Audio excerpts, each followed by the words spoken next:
It's great to see everybody and to be back. It's my 5-year anniversary from the first time being in this room. And today I get to share with you a little bit about holistic intelligence, which sounds really cool. It is going to be really cool. It's going to be interactive, and we're going to have some fun and take you out of your comfort zone a little bit, give you some tools to take back. But first I have an announcement.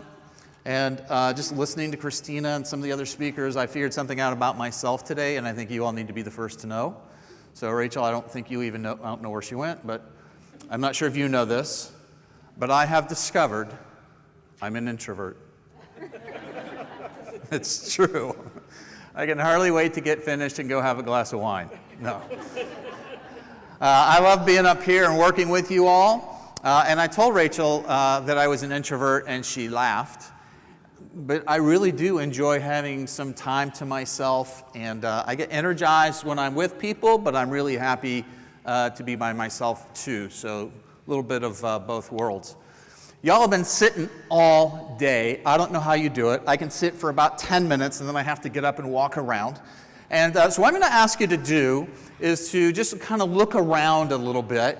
And if you remember 5 years ago, those of you who remembers seeing me when we were in that tiny little room, I think it was all the way at the end. How many of you got to? So we shared an experience together. So what I'm going to ask you to do is to look around, and I want you to find somebody who looks kind of like a freak. Somebody who looks a little not quite normal. Somebody who's a little bit different, right? Maybe somebody who right now is scowling. Right? Maybe you're smiling, but somebody that you don't know, that you didn't come with, right? You don't have to go across the whole room, but just look at somebody from a different table. And we're going to mix it up a little bit, because holistic intelligence is really taking everything that you've learned today and putting it into one pot. And so we're going to learn some really cool stuff. So you're going to need a partner. So when I say go, I'll take a cue from Rachel at the 60 seconds. You'll have 60 seconds to find a partner. If you can convince them to come sit next to you, great. Maybe they want you to come to them. Maybe you want to go someplace different. But as we go through this hour together, you will need something to write on and something to write with. So make sure that you have that. All right, so you have 1 minute. Everybody please stand. Go find a freak. Introduce yourself. Sit down. You have 1 minute. Go. I'm going to give you an exercise in just a moment. I'm going to ask you to introduce yourself to your partner. Some of you have done this before. But I'm just going to ask you to introduce yourself to your partner the way that you would typically introduce somebody that you've never met before. Right? So I'm just going to ask you to pretend you've never met this person before. What's the standard introduction that you use all the time that works for you? I need one person from each pair. Please raise your right hand. Raise it high. Be proud. Point to your partner and say, you go first. 1 minute, go. By a show of hands, how many of you did your partner start with something like this? Their name and what they do. Anybody? So here's what I find interesting about you as a group, right? I could just imagine some of you. Hi, I'm Frank. I'm a project manager. Oh, me too. What a small world. Why do we start with our name? Well, I get the name part because, as Dale Carnegie said, a person's name is to him or her the most important sound in any language, right? And that's kind of how we identify ourselves. I get that. But what I want you to think about is, why do you tell people what they do, right? And I want you to think about, and you don't have to admit this to your partner because you don't want to make them feel bad, but when they said what they did, how many of you inside you are doing this? I don't really care. And it's not that you don't care about them, but it's like blah. And why is it kind of like blah? Because the part of the brain that you're talking to when you tell people what you do is the neocortex. The neocortex, you guys, has nothing to do with connecting to other human beings. Nothing. That part of the brain doesn't have anything to do with connecting with other people. Yet we try to do that all the time. The right side of your brain is where a lot of your IQ is, right? The intellect and that type of thing. But it's the emotional side, it's the limbic part of your brain that actually does connect. So what I'm going to ask you to do is to do it again, another 60 seconds. It's time to change it up a little bit. Instead of telling them what you do, tell them why you do it. Now, I just want you to tell them something that you're passionate about. Might be work, might be something you love about your job, might be something you hate about your job. They're both passions, right? So it's your partnership, whatever you want to talk about. But talk about something that you're passionate about. Rachel and I have a 5-year-old named Adeline, and when she was born, I told our 2 sons, I said, look, she's a little girl.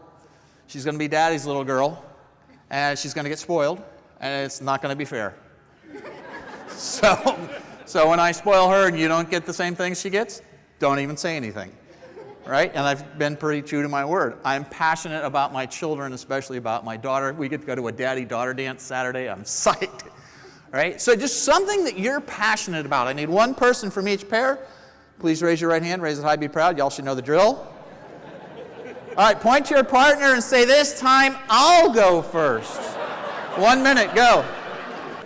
So I want to talk a little bit about what Christina talked about. Christina talked about left brain and right brain. We're going to talk about left brain and right brain. So I want to be able to connect with those of you that are left brain dominant. So here's my attempt. Here we go. You ready? I'll give you some numbers.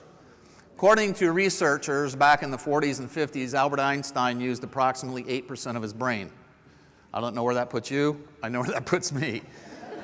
Right? She talked about Einstein. We're going to talk about Einstein a lot in this session.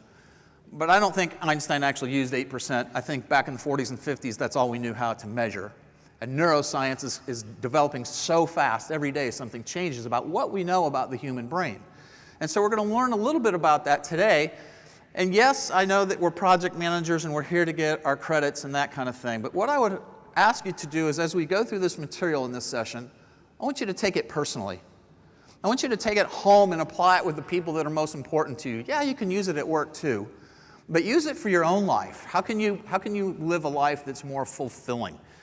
So that you can have more joy in your life and so that you can enjoy things. And so we're going to give you all some different activities because I think 8%, that's not really accurate. One of the things that I learned, Rachel helped me to learn a couple years ago, we were talking about somebody that we knew, and she made a comment, and it just came across to me as being very judgmental. And I said, wow, that was judgmental. And she said, well, I didn't mean it to be. And I said, well, where do you think that came from? Well, her dad is a pastor. Now, what are pastors supposed to be? Non-judgmental, right? They're supposed to be open and love everybody and stuff like that. But, sometimes we can become judgmental and we're not even aware of it. And I think this happens a lot as we interact with other people. And so holistic intelligence is really understanding more about yourself and about other people and about your ability to be creative. And I think in order to know more about yourself, the more judgmental you are, the less you are open to do that. And so as we talked about being judgmental, we also talked about the opposite of that. So what is the opposite of judgmental? Anybody? Pathetic? Oh, empathetic. That's different. Empathetic. What else? Acetylene. Accepting. I get my hearing checked. What else? Anybody in green? What do you think? What's the opposite of judgmental? Non-judgmental. Absolutely. There's a lot, right? And so just think about, what, in your opinion, what's the opposite of judgmental? I believe it's curious. And so what I want you to think about is, when are you curious in life? When are you judgmental? I find that I'm naturally a pretty curious person. But when I get emotionally involved in things, especially a negative emotion, I become very judgmental. And I think that's how most human beings are, right? And so when we get to the point where we're going to start talking about emotional intelligence, I want you to just start thinking about, when do I start to become judgmental? And how could I be more curious? Because that will help you to be a more effective leader, but it will help you to have a more effective life. And so just think about that as all the things that you've heard about today. If you apply them from the perspective of curiosity and not judgment. Curiosity and not judgment. All right, so the sum of things, you've probably heard this in the past, 1 and 1 is greater than 2, right? So the sum of all the things that you've learned today is greater than 2. So I just want you to kind of think about, as we start to think about what you've gone through today, how are you going to apply some of these things? And I would just ask you to take out 1 or 2 things. I think 3 is ambitious. But at the end, we're going to, as David talked about this morning, I'm just going to ask you to share with your partner, what are one or two things that you're going to take out and do differently for the next 30 days? So, we've been through a lot today. We've got a few more to go. All right, there's my first picture of Albert Einstein. Talk about intellectual intelligence. This was the first one that the society started talking about, IQ. People talked about IQ tests and that type of thing. And this is how we measured if you were intelligent. Well, what we now know is IQ tests measure your ability to retain information. It's data-driven. And so as we learn more about the brain, yes, this is important. This is typically why we're hired, but it's not typically why we're promoted. Right? And so intellectual, the IQ is very important, but it's not enough by itself. Einstein had a quote. He said, you know, everybody's intelligent, but if a fish judges its intelligence by its ability to climb a tree, it will always think it's an idiot. And so sometimes IQ tests are not the best way to measure people's intelligences because there's so many different ways that we can be geniuses. Everybody in here is a genius. We just have to figure out what area your genius lies in. Emotional intelligence. I just love this because he's sticking his tongue out. Emotional intelligence, we've heard about this all day today, but emotional intelligence is your ability to connect with yourself. So when emotional intelligence was first kind of brought out to society and books were written on it, it was about 15 years ago, and it was the study of how we know ourselves and how we know other people. Well, then social intelligence arrived on the scene about 7 years ago, and really social intelligence is your ability to connect with other people and understand other people. And you've gotten several tools today to help you with that. Emotional intelligence is now focused on knowing yourself. From an emotional perspective, how are you designed to get to know yourself? Rachel talked about being aware of yourself, right? You did the color code and you moved to different parts of the room and you were uncomfortable with other parts. Y'all, that's that self-awareness. The more you know yourself, the easier it is to deal with other people. And so we want to get to know ourselves a little bit better too. So I'm going to ask you to share with your partner. Just take 60 seconds. It's kind of going to be a theme. I just want you to share what is one thing that might be new, might be a refresher. One thing that you've learned about yourself today. One thing that you've learned about yourself today. All right, I've done the left hand, the right hand. I can't get you guys any more on that. Taller person, go first. You have 60 seconds. Go. It was the spring of 2002. I was living in Tampa, Florida. I grew up in Chicago, always wanted to live near the ocean. I had a job where I traveled all the time, going around the country speaking. It was pretty cool. I was single, didn't have responsibilities, traveled 250 days a year, had no friends, but it was okay, had a bazillion miles. But I loved what I did, got to meet different people every day. And so I was sitting at home one day and the phone rang and I answered it. I said, "This is Frank." "Frank!" I said, "Yes." "You have to help me." I said, "Well, how can I help you?" "My people, they're a little stressed out, and I need you to come fix it." I said, "Well, how can I help?" "Well, I looked at your website. I read the program that you have about how you help people to lighten up and enjoy life." I said, "Yes, ma'am, I do." "I want you to come do that for my people." "All right, well, how many people do you?" "I have 500 people, and we're in Washington, D.C., and you'll have 4 hours." I said, "Will you be there?" "Yes, why do you ask?" I said, "All right." So we arranged for the time and the place, and so I show up, and it's a room like this. There's 500 people, all wearing navy blue suits, starched white shirts, solid red ties, and wingtips.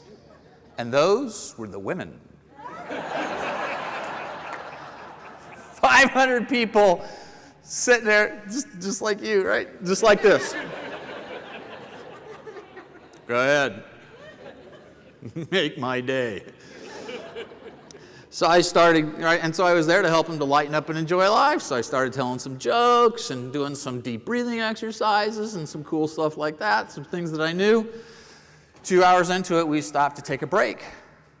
And as a speaker, when you're up here, you watch the audience, right? You watch body language and things like that. So I'm watching the audience. They started like this. 2 hours into it, they had changed to this. Not a positive sign. So we stopped to take a break, and I walked up to this young lady in the front row, and I said, "Excuse me, ma'am, but this stuff is funny. Y'all should be laughing." Without missing a beat, she looked me in the eye, and she said, "Frank, we are laughing." I said, "What?" "We are laughing.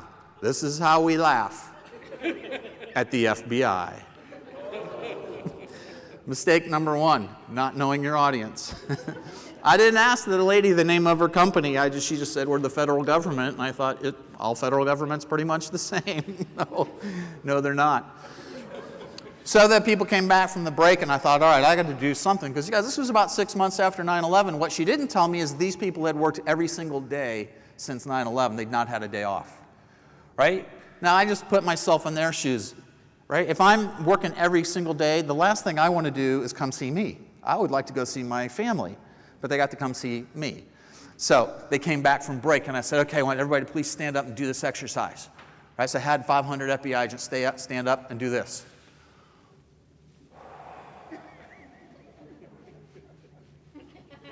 Right? And this lady in the front, she goes, "Oh, that's one of those deep breathing, body purification, soul cleansing exercises I've read about, right?" I said, "No. You guys are stressing me out, and I needed a good laugh." I never got asked back. But I made it through. So we finished up with the FBI. I've learned a lot since then, let me just tell you. But I went to Reagan National Airport. I think it's one of the prettiest airports in the country. I love flying out of there. And so I went and I was waiting for my flight. Now, when you travel a lot and you're cheap, you have to figure out something to do to pass the time. This was before they had really much of the internet, and not everybody had a cell phone and an iPad and a second cell phone and all that stuff. Right? You maybe had a cell phone, but it was like $8 a minute. Anyway, so I people watched, because people have always fascinated me. I've been watching y'all all day. Right? Some of y'all, when you came in this morning, I saw a few of you. I won't say who it is, but y'all stood at the door and you went like this.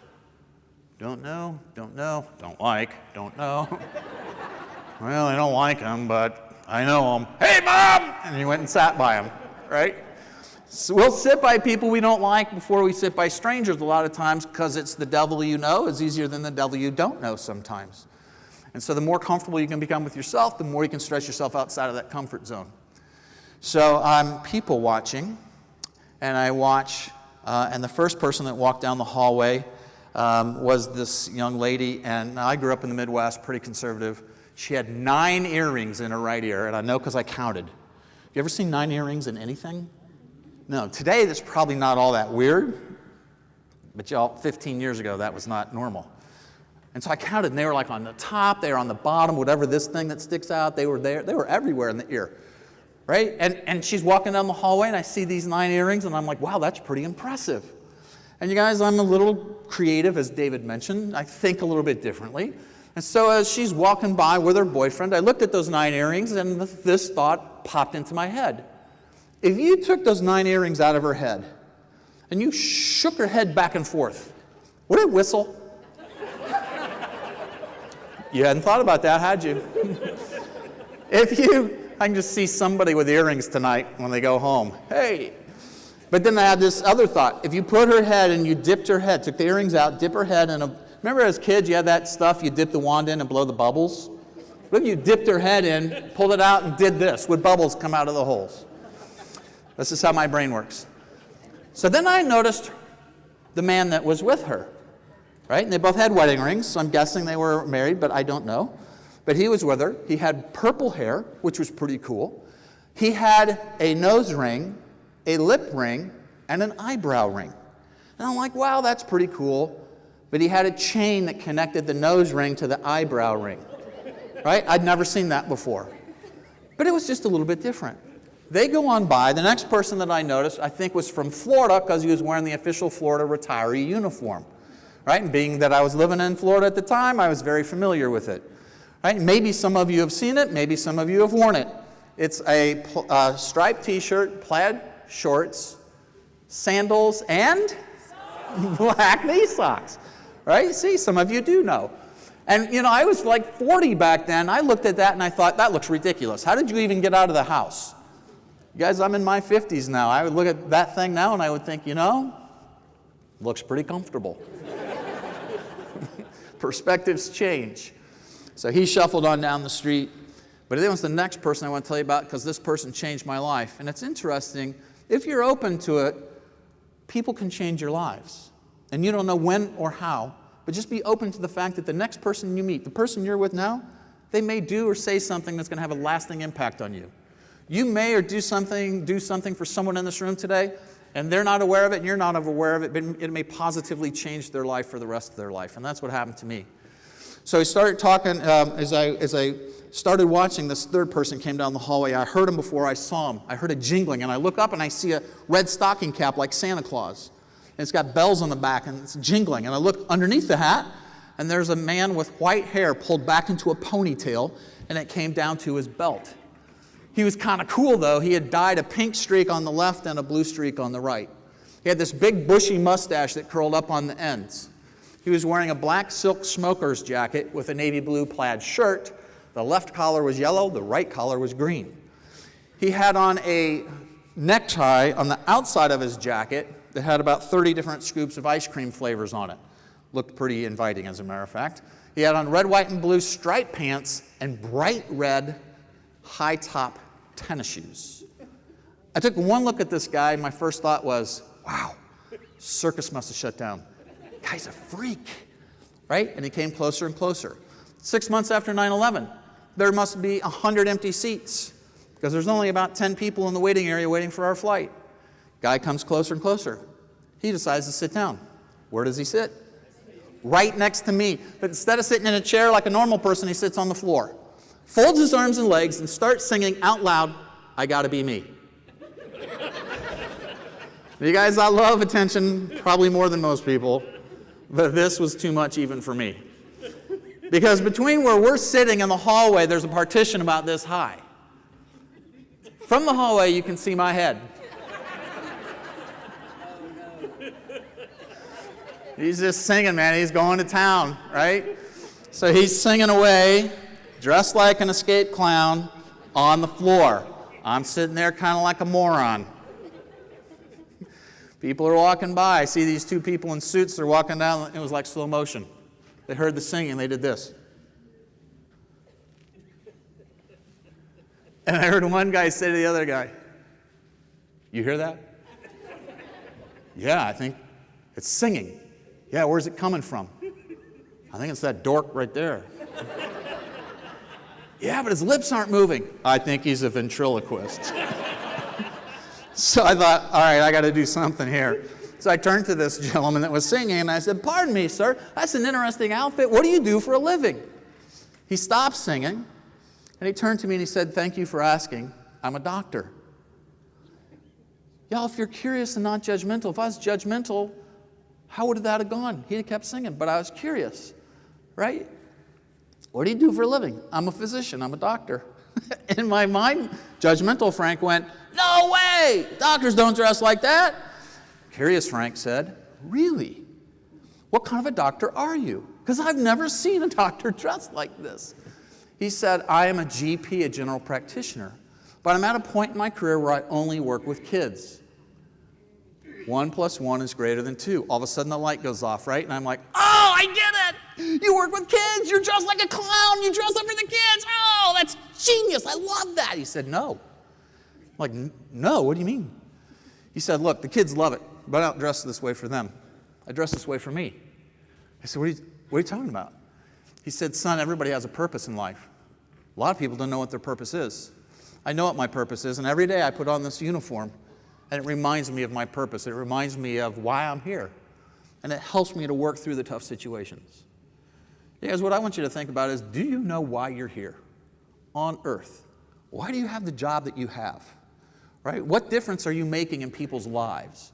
I think a lot of times we don't think about that. Right? And so that's getting in a little bit deeper into the emotional intelligence, but it's just understanding yourself. Everybody's here for a reason. Do you know what that reason is? So let's dig into that a little bit.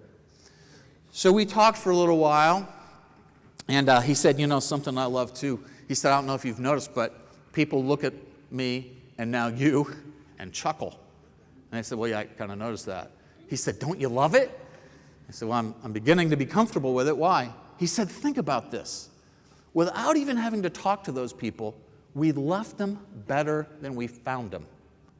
How awesome is that, you guys? There's social intelligence right there. Right? He understands that he's able to give joy to other people simply by being himself and offering something positive to the world. We talked for about 45 minutes, and I said, this has been really great, but I've got to go get on the plane. And I don't know if I'm sitting by you, but I'm starting my speaking career, and I would love to be able to share what I've learned from you today. Would that be okay? And he said, yeah, absolutely. I said, well, who are you? I want to quote you. He said, well, my parents named me Henry, but it's kind of a dorky name. My friends call me Patch. I said, oh, wow, that's ironic, because there's a movie out right now about this wacko doctor named Patch Adams. He looks me in the eye and says, Frank, I am Patch Adams. I'm the guy in the movie. Sometimes Frank's mouth talks before the brain activates. Because out of my mouth was this little gem. Wow, that's funny, because you look nothing at all like Robin Williams. So, he doesn't, by the way. He's a unique guy, but what I learned from Patch was that, you know what, you can leave people better than you found them if you simply think about it. That's social intelligence. Emotional intelligence is being comfortable with who you are, right? And that's what I love about him. He's one of the weirdest people I've ever met. But you guys, his mission in life is to go around the world, raise money for sick kids. And he does clown camps and all kinds of cool stuff. The name of his company is the Gesundheit Institute. Right? Y'all know what Gesundheit means? We say it when someone sneezes. It's a German word, and what it means is health. Right? Bless your health. So Patch Adams left a long and lasting indentation. I don't know if that's the right word. Impression, that's probably better. Maybe an indentation too. But I just want you to think about, and so as Patch and I are talking, and I'm getting ready to walk away, one of the things he said to me was, he said, you know, Frank, what I want you to remember is everybody needs to really just kind of embrace what makes you unique. And I said, Patch, I think you go one step beyond. Again, censoring wasn't on. I said, I think you go one step beyond that. I think you embrace your freakness. And he said, oh, I love that phrase. Write it down. I didn't even know what I said. He had to repeat it back. And so the term embrace your freakness was born. And I was telling a friend of mine about it that night, and he goes, well, what does it mean? And I said, I have no idea, but I'll figure it out. And so I went on a journey for 8 years to figure out what it meant. And I figured it out. And your freakness is what makes you unique and remarkable. Yes, it's the essence of emotional intelligence. It's really understanding who you are and what makes you awesome. Right? I look at the world today, and everybody's, we're trying to be politer and better to each other, and I love that. But for most of us, who is the meanest person to you? It's usually ourselves, right? And so as you start to appreciate who you are, and so when I was here 5 years ago, I'm a very different person today than I was 5 years ago. I'm going to tell you about that in just a minute. But I want to give you some examples of some people I've met through the years and their freakness, because I'm going to ask you and your partner to talk about your freakness in a minute. All right, so start thinking about it. You can go ahead and look at your partner and go, oh, I get it. Now I know why I picked that person. They are kind of freaky looking. And again, freaky is a positive term. So I was in Chicago right after this, and we were doing a presentation. A lady came up to me and she said, I want to tell you about my freakness. And I said, what is it? She said, I have gills. I said, what? She said, yeah, I had to have surgery. And she showed me she had scars on the sides of her neck. She had been, as a baby, she had little things that she breathed out of the side of her neck.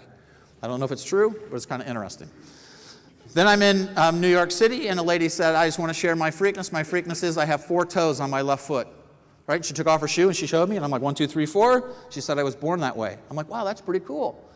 San Francisco, 1 week later, I could not make this up. Lady walks up to me, and she said, I want to share my freakness. I said, great, what is it? She said, I have 6 toes on my right foot. I said, I know where it came from.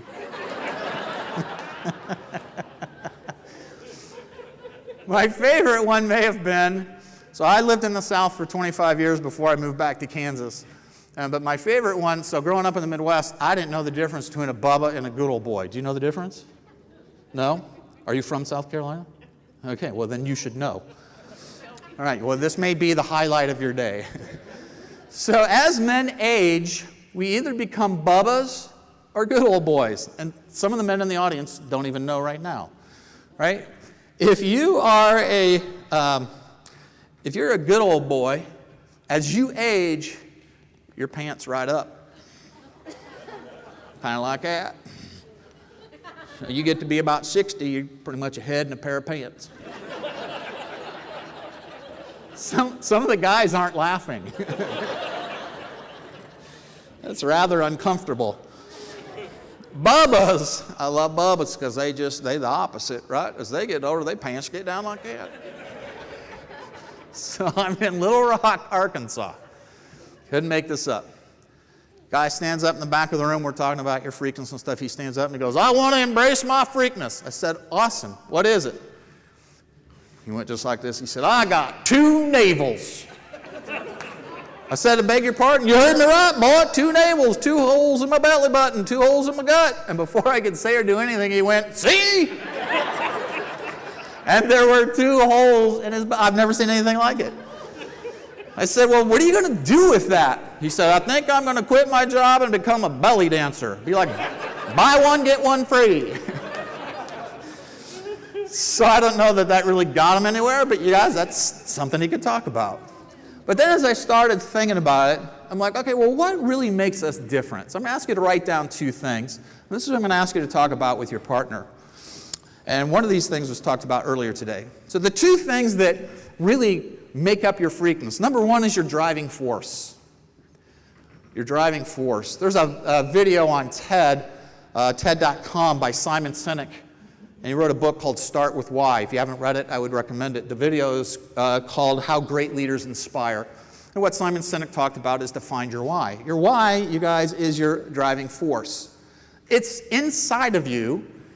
It's not the fact that you don't have one. It's the fact that most of us don't take the time to figure out what it is. It drives everything that you do now. And once you identify it, man, it's like turbocharging your life. It's like turbocharging your life. So I helped Rachel. She figured out her freakness. It took a while. I'm not going to lie. But once she did, you guys, her life has completely changed. She's been on fire. She went to this school for 3 years to learn how to listen, right, and to do some other things. And a lot of the things that she shared with you today, she learned in that time. But once she figured out her driving force and was able to put that into a sentence, right, and it's to find opportunities for raw faith. Right? And faith doesn't mean necessarily just religious, but it's helping people to open up and find out what's inside of them and making the most of that. Mine is to be a catalyst in the pursuit of idealness. I want to help people move along towards their journey of becoming ideal, and that's different to everybody. Right? So it's figuring out, okay, what's the ideal state for me and how do I take a step closer to that? That's what I love to do every day of my life with everybody that I meet. So your driving force is number 1. Number 2, what are your 3 primary values? What values drive you? Rachel talked about that a little bit earlier today. But what 3 values drive you? So one of the things that we get to do is we get to work with a lot of people and a lot of organizations and help them to define their values. And we run into organizations and say, oh, we have our values. They're on the masthead. They're on the website. Awesome. What are they? Well, just go look at the website. They're on there. Do you know what they are? No, we don't know what they are, but they're on our website. We had a marketing team do them. You guys, if you don't know what your values are, then you don't have those values. But everybody has values. Every company has values. And so you can tell somebody's values by where they spend their time and energy. Right? And so it's usually easier to see somebody else's values than to see your own. And so what I would just ask you to think about, if you could pick 3 values to live your life by, which 3 would you pick? Now we created a class called Embrace Your Freakness. And in that, we took people through an exercise where we helped you to identify what the 3 values that were driving your life right now were. I went first. Anybody like to guess one of my 3 primary values? Young lady right there with the glasses. What do you think? Here, let me give you this side. Just guess. Humor! Awesome, your lips didn't even move. That was amazing. That was amazing. Humor. I love that. No. So what do you think? No idea. That's close. But, young lady, how about you? Add value. I love that. No. The number one value that was driving my life, this was 5 years ago, number one value driving my life was self-hatred. Number two, victimization. Now, how do you think I'm going to do leading other people when I'm driven? Oh, number three, fear. Now, do you think I'm going to stand up here and go, hey, I'd like to motivate you guys. I'm driven by fear, so do what I tell you to do.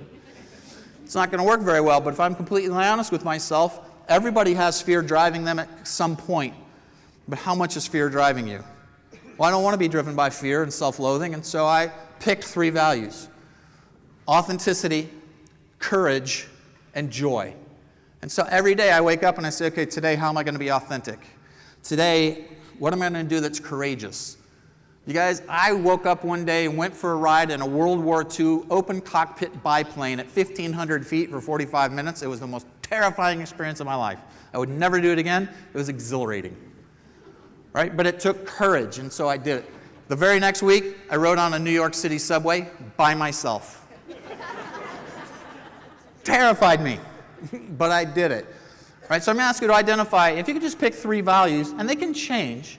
But you guys, this is really going to help you with your emotional intelligence and really understanding yourself better.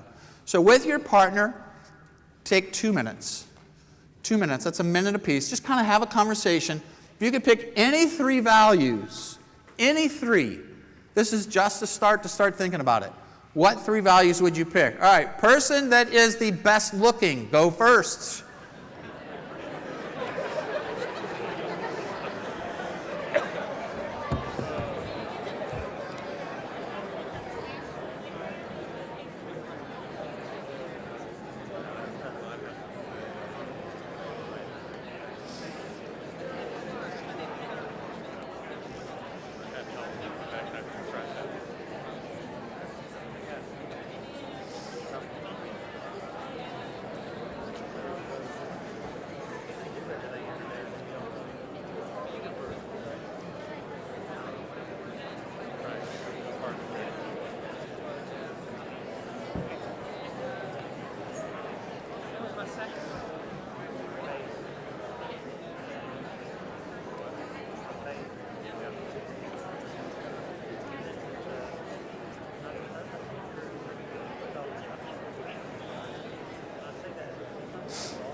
One more minute.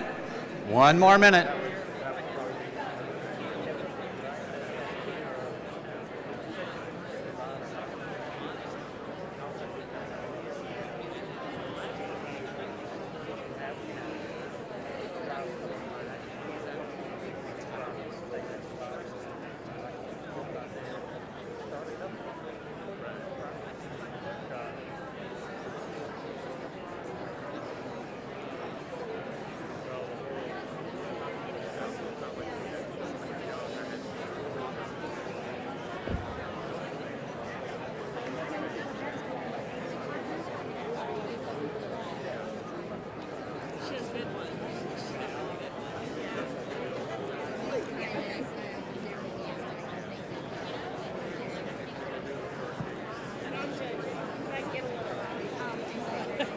How about curious? How about curious? As opposed to better word choice.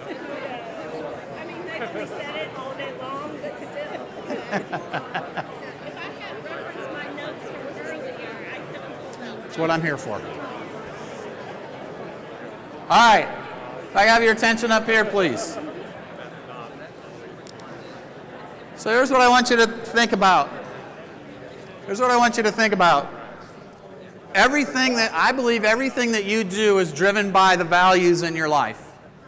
Stephen Covey even talked about this. He said you can have 7 to 12 values. I'm just here to tell you I can't remember 7 to 12. I had somebody about 5 years ago say, hey, what are your life values? And I said, well, you know, Stephen Covey says have 7 to 12, so I did the exercise and I have 7. And they said, well, what are they? And I said, honesty, happiness, integrity, right? Because honesty and integrity are like the 2 easiest ones to say. And 3 others. But I'd have to go look them up. And the person was honest and said, how do you have values that you don't know? Right? And I was like, that's a really good question. And so then I started thinking about it, and I finally came up with 3. 3 we can remember. Right? But 3, so here's what I want you to think about. If you can identify the 3 values that are most important to you, maybe you're living them, maybe you're not. Maybe this is the time where you go, you know what? I really want to be more courageous and less driven by fear. Okay, so what are you going to do today that's courageous? Just every morning when you wake up, say, what's one thing I'm going to do today for each one of those 3 values? But here's the really crazy part for me. So what has happened to me in the last 5 years is, number one, I've become a lot more confident and a lot more authentic. I don't try to prove anything to anybody. I am who I am. I love who I am. Right? And I'm learning to love myself a little bit more every day. And it's the hardest thing I've ever done. Because my whole life, I was taught that I really wasn't very worthwhile. I was able to be funny and make people laugh and tell stories about Patch Adams and stuff like that. But it was kind of a superficial existence. So then I learned to go deeper and to find my own values and to talk about the fact that fear was one of my primary 3 values. And I remember the first time I shared this, a lady came up at the break and she said, I just want to thank you because I'm driven by fear too, and I've never wanted to admit it or tell anybody, and I didn't really admit it to myself until just now. And I want to talk to you about what to do about it. And as I started opening up more, you guys, what I noticed is the impact I had with audiences was much deeper. The relationships were much deeper and much richer. I did a leadership class on communication with a group of professors from Texas A&M University, and at the end, the dean came up to me and he said, I don't know what you did to these people, but where'd you put my professors? Because these people are bonding at a soul-bearing depth, and they've only been together for a day. And I said, we just started talking about what's important to us, and they started opening up and risking, right, and being vulnerable and talking about what's important to them. And that's how you become more emotionally intelligent. That's also how you become more socially intelligent. It's the whole vulnerability thing. And you guys, the whole new world was opened up to me, and it's just been the best thing ever. And I'm an introvert, right? Y'all are wearing me out. No, I'm just kidding. I do have introvert tendencies sometimes. I do love being around people, but this has helped me to be able to connect to people at a whole different level. You guys, it doesn't mean that you have to like people. It doesn't mean that you have to become an extrovert and be around them all the time. But you can have a level where you understand people at a much different level. I'm going to tell you, it gets rid of a whole bunch of stress because you understand them at almost a molecular level. So it's completely different. The more you understand yourself, the better off your life will be. The other thing that I will tell you is I've started kicking people out of my life. Right? I had a whole bunch of people of that they were just negative. Now, why did I have negative people in my life? Because my number 1 value was fear, number 2 was self-loathing. So guess what kind of people I hung around? Other people who were driven by fear and self-loathing, and we got together and we would be miserable. And then we'd usually drink, right, which just made it worse. But we had, we thought we were having a good time. Well, now I find that, and we call it alignment. Find people who you're aligned with. You now have your 3 values. What do those values look like in other people? Go find those people and start connecting with them. You'll be amazed at how different your life can become. As you put together project teams or work teams, think about what if you started your team with, all right, you guys, let's pick the 3 values while this team's together. These are going to be the 3 guiding values of how we want to work together. If you're going to be able to put together your own team, what if you said, all right, here's the 3 values we're going to have on the team as we bring on members. Let's go look for people who are aligned with what we believe. Right? Simon Sinek in his video talked about find people who believe what you believe. That's how Apple has built their dynasty. That's how Dr. Martin Luther King Jr. got all those people to march on Washington. Right? Is because he found people who believed what he believed. And so this is the new way to help people to really change. It's by finding out, okay, here's what I believe. Come on, let's do this thing together. You guys, that's the power of emotional intelligence. It's the power of social intelligence.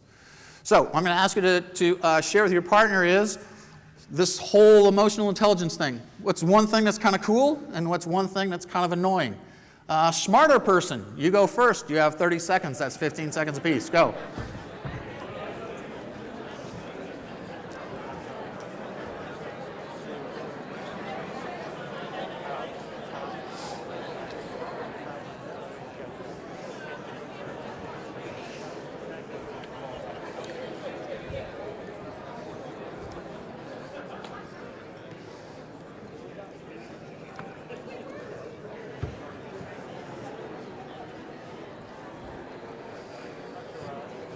Okay, time. If I could have your attention back up here, please. I want to give you a tool. It's one of the most amazing tools that I've ever been taught. It's one of the most powerful tools I've ever been given for understanding emotional intelligence in myself. It's a tool that's going to make several of you extremely uncomfortable. I'm okay with that. Because introspection can be painful. And you don't necessarily have to share this with your partner. This is just for you. Right? But I'm going to ask you to take notes. And I was working with Tracy before she came up here, and she used it, and she's like, wow, that's kind of cool. And it's really simple. And it's all about feelings. Nothing more than feelings. Trying to forget my lyrics of the word. Okay. So there's 5 basic core feelings. All right, anybody in red? Sir, has anybody ever told you that you look like a young Jimmy Smits? I hear that all the time. Look at him. Yeah, I hear it all the time. I'm pretty good looking. Right? And then where'd he go? He was sitting right here. So I think if you guys, we spent some time together 5 years ago, we did the celebrity lookalikes. For those of you that weren't there, I got told a long time ago that I looked like Dilbert. But I've changed my glasses. I now get told I look like an anorexic Drew Carey. I'm not really sure that's any better. Right? So I love that. I mean, you get Jimmy Smits, that's like a good look. I get Drew Carey. Right? And who was it? We had a young John Travolta. Where'd you go? He's right over there.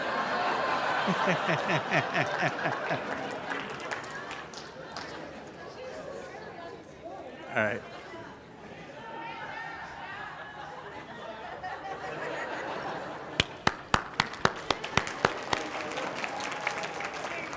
So right after lunch, I go, just do this for me. Don't touch the hair. And he did. It was beautiful. It was a beautiful thing. All right. You guys, we got to be able to laugh at ourselves a little bit, right? And so some of you are good looking and you look like John Travolta and Jimmy Smits, and some of us look like a cartoon. And I'm funny. Oh, thank you very much. I feel much better. All right. So what was I talking about? My ADD just kicked in. Have we started? Core feelings. Thank you very much. One person was paying attention. I appreciate it. All right. There's 5 core feelings. Now, sir, what I was going to ask you is, do you know how would you define a feeling? What is a feeling? An emotion, something you feel.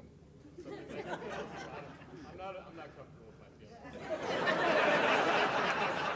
feelings. Do you need a hug? No, I won't. You guys, they're very similar to emotions, right? But so my coach taught me this, and he asked me, and I'm like, oh, they're feelings. I mean, kind of the same thing, right?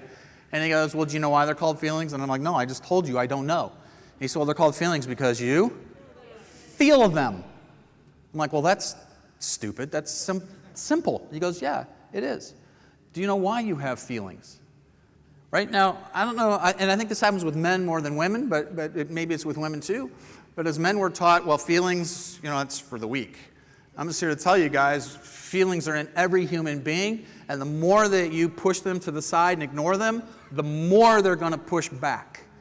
Right? What's the law of second law of thermodynamics? Every force has an equal and opposite force pushing back. Right?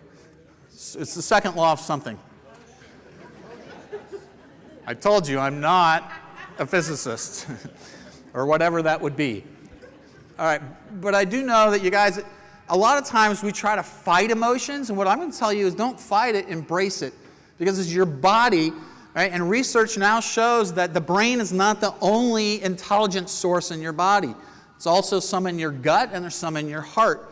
There's been, if you haven't watched the documentary I Am, the heart actually predicts the future before it happens, and they have scientific evidence to show this. Right? It blew my mind when I watched, not like a year ahead of time, like a second or two, right? But it's still ahead of time. But what's amazing is if you start to pay attention, your body will tell you, hey, you need to pay attention to this. And so there's 5 core feelings. I'm going to ask you to write these down. Here you go. Number 1, the first core feeling is anger. Anger is also the most misdiagnosed feeling. It's the easiest one to have. It's typically, we think it's anger, and it's a lot of times not anger. True anger manifests itself in your neck and your shoulders. You'll feel a tightness in your neck and your shoulders. Right? So in a minute, I'm going to have you think about a positive event in your life and a negative event in your life. With Tracy, I said, okay, she said, well, I'm nervous about coming up on stage. I said, okay, so let's just think about coming up on stage to do your announcements. Where do you feel that in your body? Right? And she told me, and then she thought about it, and she said, here's why I feel that way. So she did it, and it took how long, Tracy? 30 seconds? It was pretty cool. Right? So anger, it's the tightness in your neck and your shoulders. The second one is sadness. Sadness, one of my favorite ones, apparently, because I had a lot of it. Sadness manifests itself as a tightness in your chest. So tightness in your chest is either sadness or you're having a heart attack. Depends on the intensity. The third one is fear. Fear manifests itself in your stomach, in your gut. I've taught thousands of people to speak in public, and a lot of people go, well, I have butterflies. I have this nervousness in my stomach. You guys, it's fear. And so an exercise I do with people that have to speak in public is I say, okay, you've got fear, ask the fear, actually talk to it. What are you scared of? Right? And a lot of times that feeling will talk back to you if you simply pay attention to it. Sounds ridiculous, I know, and I'm just telling you I use it all the time. It's very powerful. You don't have to sit here and do it with your partner, but maybe on the way home or sometime when you're by yourself, try it out. Right? So that feeling in your gut, talk to it. What are you scared of? Well, I'm scared that all my clothes are going to fall off. All right, well, you're in pretty good shape. You got nothing to worry about. Right? Or what? I don't know where that came from. It sounded good inside. So I'm going to ask you to write down 2 events in your life. One that is positive and one that is negative. Just write them down. What? Oh, you want to know all 5? All right.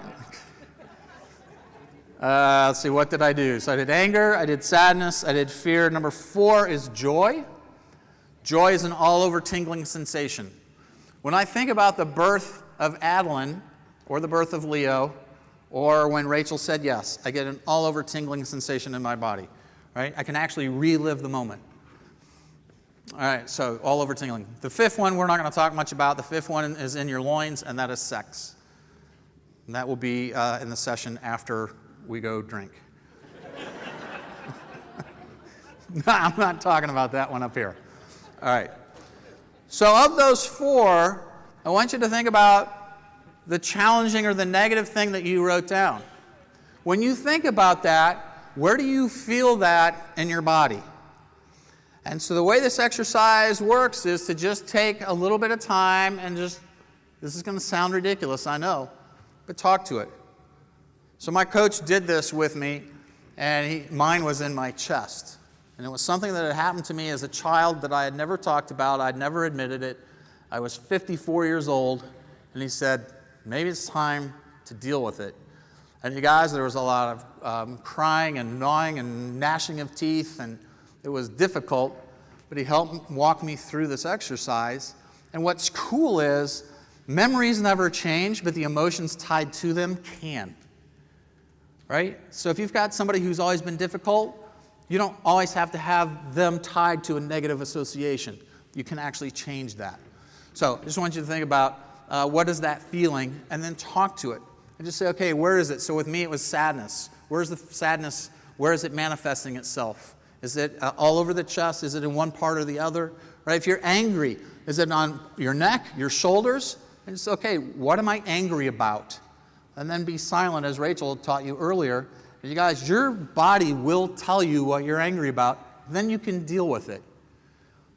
Right? But a lot of times we have all of these emotions and stuff that are manifesting themselves. They're changing our decision making, and we're not even aware of them. So now you have a lot more to be aware of. So with your partner, 30 seconds. You figure, person with the coolest socks, go first. Where could something like this help you? 30 seconds, go. Social intelligence. Social intelligence is really focusing on other people, the other people around you, to understand more about them. And so we've had different people talk, right? Christina talked about the color code, and we've talked about different things today. Rachel started to talk about Myers-Briggs. We've talked about a lot of different ways of understanding more about people. And so it's the more you understand about people, the better you can socially interact with them. I want to take you through an exercise that somebody taught me that I found to be very powerful to help you to understand people a little bit more. So I'm going to ask you to do this with your partner. So the first thing I'm going to ask you to do is, and for some of you this may be a challenge, if you'll just kind of work with me, I'm going to ask you to smile. Smile looks like this. You should be able to see teeth.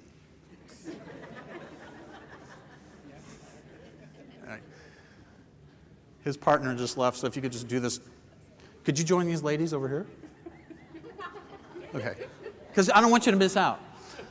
All right. This is like 5 steps. Step number 1, I just want you to turn to your partner and just smile at them, just like this.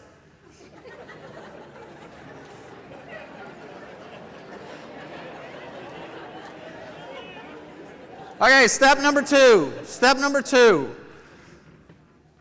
I want you to add some words this time. Look at your partner with your best smile and say these words. I don't like you. Go for it. I love doing this because there's people like, no, that's mean. I like you, really. It's just an exercise, and if you are uncomfortable with that one, wait a minute. Step 3, serious face. Serious face. Come on. Come on. Serious face. Looks like that. Oh, ma'am, stand up. That's a great serious face. Yeah. Show them your serious face. Do a 360.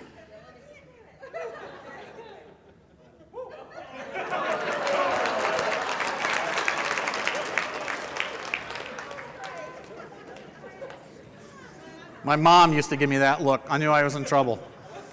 All right.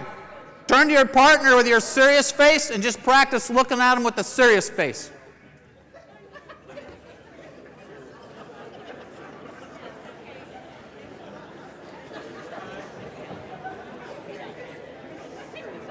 Ooh, that's good.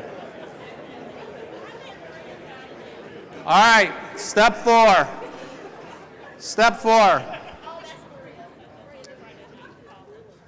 Actually, I need a volunteer. And if you'd pick a partner. Oh, thank you for volunteering. All right, if y'all just come stand right here. Let's give them some appreciation.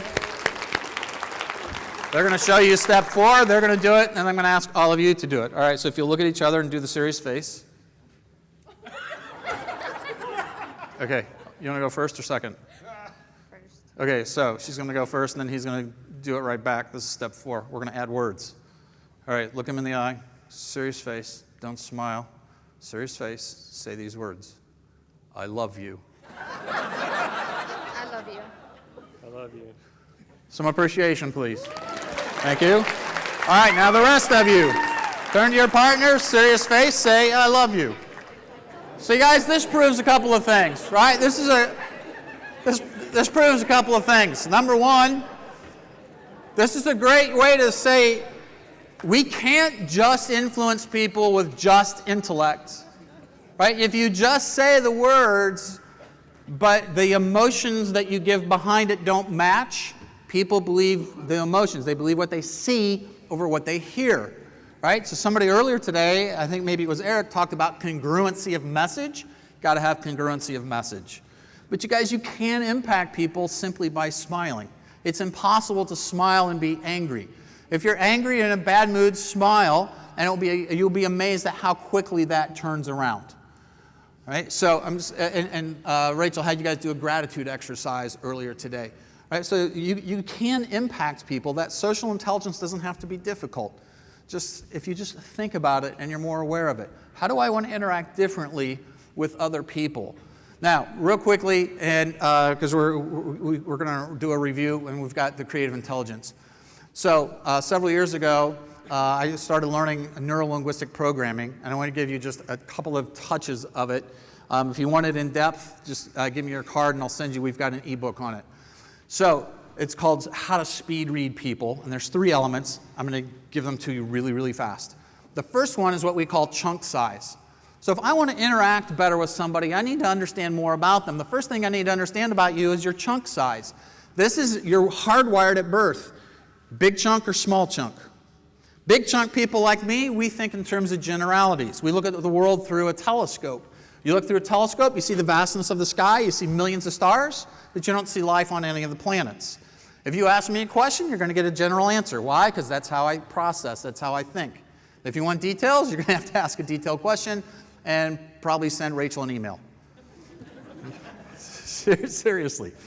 Right? So Rachel is small chunk. Small chunk people look at the world through a microscope. You look through a microscope, you see completely different things. You see everything up close. Small chunk people dot all the I's, they cross all the T's, right? They make sure that nothing falls through the cracks. Big chunk people, we don't even see the cracks. We're not concerned about cracks. We're concerned about the big picture. So think about this. As you're trying to connect with somebody, you're small chunk and they're big chunk, what's going to happen? You're going to miss, because the message you're sending is good for you and not for them. That's why social intelligence is so important. Understand your audience. Who is it you're trying to connect with? I love small chunk people because y'all deny that you're small chunk. Rachel's denied it for a long time. Right? Small chunk people, you make the world go round. Right? Y'all make stuff happen. Big chunk people, we just dream about it. And so I've been teaching this since 1991. So Rachel started teaching it 2 years ago. She's in front of a group and she's like, okay, there's big chunk, there's small chunk, and there's a spectrum. And I'm in the back and I'm like, you can't just make stuff up. This is science. But I wanted to hear her out. She said, you might be big chunk or small chunk, but you know what? You might be huge big chunk, really big chunk, sort of big chunk, kind of big chunk. You might be teeny tiny chunk, micro chunk, really small chunk, kind of small chunk. I'm like, yeah, but they all end in small chunk or big chunk. You only need 2. And then it hit me. Small chunk people, y'all need more detail. Right? I explained the chunk size thing in 2 minutes. She teaches it. How long does it take? Like an hour and a half. It's just different. So with your partner, person with the longest nose hair, go first. She trimmed hers. Just share, are you big chunk or small chunk? Go. There's 2 other elements to that, but in order to save time, I'm going to skip them and go to creative intelligence. If you want to know more about them, I'll be happy to share them with you in an ebook, which was edited by a small chunk person, so you can take your time and read it. But it's some really cool stuff about understanding yourself and other people. But what I want to talk about is creative intelligence, and that's the ability to think outside of the box. It's the ability to think differently. And so some people have this as a gift, and some people have to work at this. And so 3 tools I'd like to give you to help you to develop your creative intelligence. I'm going to ask you to do these with your partner, but I'm going to ask you to do them very quickly, just like 30 seconds apiece. All right, tool number 1. If you could change one thing. So the tool is called One Thing. And so to ask your team, to ask yourself, so the one I'm going to ask you to do is, if you could change one thing about yourself, what would you change? All right, so if you just go ahead and ask your partner that, take 30 seconds, that's about 15 seconds apiece. Ask your partner, if you could change one thing about yourself, what would you change? Go. Okay, tool number 2. Tool number 2. Again, and you guys, these come from a book called The 60-Second Coach. I believe that you can get people to change 60 seconds at a time if you just ask them questions. And so these are just some questions that I want to encourage you to think about. The second one is this. If you go ahead and share with your partner, what is your definition of success? We all want to be successful, but we all have different definitions. You're putting a team together. Everybody has their own definition of success, and we never ask it, but yet we're trying to be successful together. So if you would just quickly share with your partner, what is your definition of success? 30 seconds, go.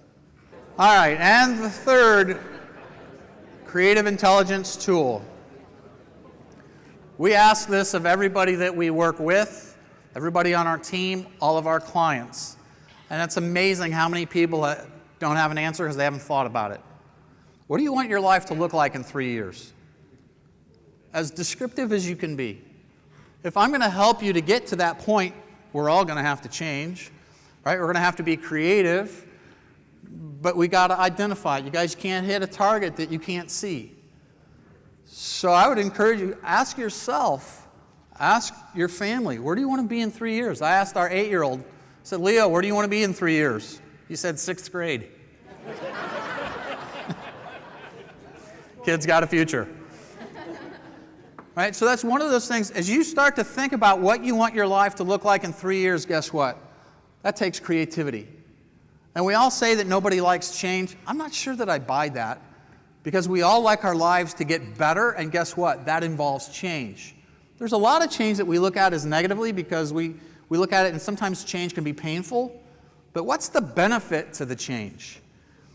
So I think that's part of that creative intelligence, is not just what do we want to change, but what's the benefit when we do change?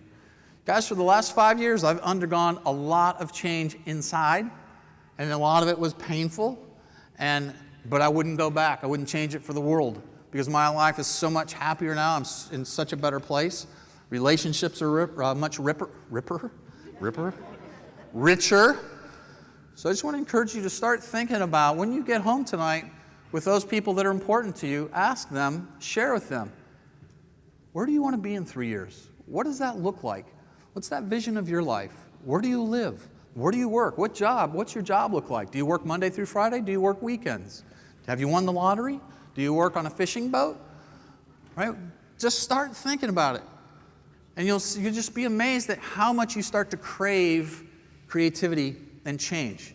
Because you'll start to see, you guys, your life in 3 years can be whatever you want it to be, but you have to start thinking about it now.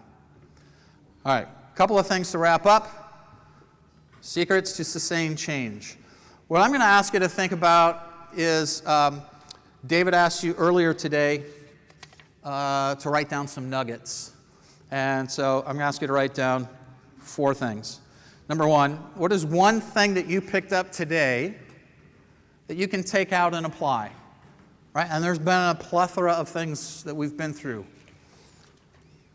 I'll give you the 4, and then I'm going to do a quick recap in case you forgot about this morning, like who was here, who talked. Number 2, when you adapt that one thing for the next 30 days, what's going to be a benefit to you of doing that? What's going to be a personal benefit to you? You guys, human beings are driven by benefits. If you don't see a benefit, you're not going to be motivated to go do it. Sometimes you got to dig deep for the benefits. Number 3, if you want sustained change, you got to teach somebody else. So this thing that you're going to take out and apply, one person in your life you're going to teach it to. And it can't be yourself. And number 4, what will success look like when you've applied this to your life? All right, so I'm going to give you 5 minutes with your partner to kind of talk about it, but I'm going to go through. You've got to build new neural pathways to do things different, and that's what you're going to start doing now by thinking about this and talking about this, and it's application. Do it for 60 days. You got to change behaviors, overcome barriers, but you got to focus on benefits. All right. Up first this morning was Andy. Andy lied to you, right? He told you there were spies. There weren't any. Andy was awesome, you guys, wasn't he? Got everybody up, and it was a great kickoff to the day. And he talked about, that's not what I meant, how to improve your ability to understand and be understood. All right? After him was Laura. Laura got up and she talked about the executive dashboard, which is talk about what you need to and then stop. Right? And so she gave you guys some tips on how to communicate more effectively that way. Then we had, right before lunch, was Eric. Eric talked about conflict resolution. Right? He gave you about, 8 or 10 different ways to resolve different kinds of conflict. And then we had lunch, and I don't remember what she talked about. Rachel Keck talked about how can you be more aware in your life and gave you some tools on that. Christina had you guys move about the room. And soft skills, why can't I just do my job?